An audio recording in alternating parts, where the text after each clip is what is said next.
അണ്ണാ ഈ വരുമല്ലേ? ഡാർക്കാണി നിന്റെ അച്ഛനാ മരം അത്? അയ്യോ അല്ലണ്ണ. അല്ലേ പിന്നെ ഇവിടെ നില്ല്. അവൻ കൂലി പറയണമ്പോ മരം ഇടയൊക്കെ മുറിക്കാൻ പോണെല്ലാം കൂടെ. എന്റെ പൊന്നി പൊടിക്കൊച്ചെണ്ണ ഇതുമായിട്ട് ഇങ്ങനെ കൂലി പറയാറായില്ലേ? ഡാർക്കാണി ഒരു തവിക്കൊന്ന് അടങ്ങിക്കളാ. അയാൾ വന്നിട്ടല്ലേ കൂലിയും ഇതെല്ലാം പറയാൻ പറ്റൂ. I will call you before 2 minutes. ഡാർക്കാണി sir വന്നോ? മിസ്റ്റർ പൊടിയേരി, സാറേ പൊടിയേരി അല്ല പൊടിക്കൊച്ചി.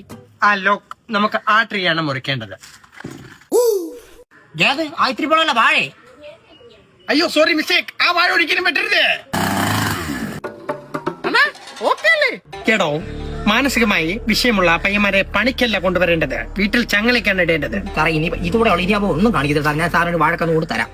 ഈ പ്രാവശ്യത്തേക്ക് ഞാൻ ഫോർഗീവ് ചെയ്ത് തരുന്നു. കണ്ടിന്യൂ. ഡാർക്കാണി നീ വെപ്പളാൻ കാണിക്കൊന്ന് കെട്ടടാ നേരെ അവിടെ. ആ പ്ലാവ് കഴിഞ്ഞാൽ ആ ബേക്കിൽ നിൽക്കുന്ന 24 തെങ്ങുകളും കട്ട് ചെയ്തേക്ക്. സാറേ മുറിച്ചൊക്കെ ഇട്ട് തരാം. കൂലി കൂടും കേട്ടാ. എടേ, ഞാനൊരു പിശുക്കനാണ്. 20 ലക്ഷത്തിൽ കുറഞ്ഞോ അങ്ങോട്ടോ ഇങ്ങോട്ടോ ഞാൻ 1 രൂപ പോലും തരില്ല. പൊടിക്കൊച്ചെണ്ണ 20 ലക്ഷം രൂപ. ഡാർക്കാണി അയാൾ പാവങ്ങൾക്ക് ഭയങ്കര ദാനശീലമാണ്. അവിടെ നീ പെട്ടെന്ന് പണിയെടുത്തിട്ട് വാ. പൈസ എടുത്ത് വീതിച്ച് വീട്ടിൽ പോക്കളയാ. ബാ എടോ, നിങ്ങൾ വന്നായിരുന്നു. ഞാൻ കുറച്ചൊന്ന് വഴങ്ങിപ്പോയി. നിങ്ങൾ പറഞ്ഞ പൈസ എല്ലാം ഉണ്ട്. 20 ലക്ഷം ഉണ്ട്. നോക്കി ചെലവാക്കണം.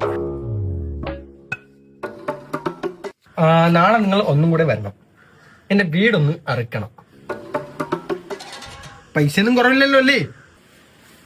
ഒരു കുറവില്ല. ഓ വരാം.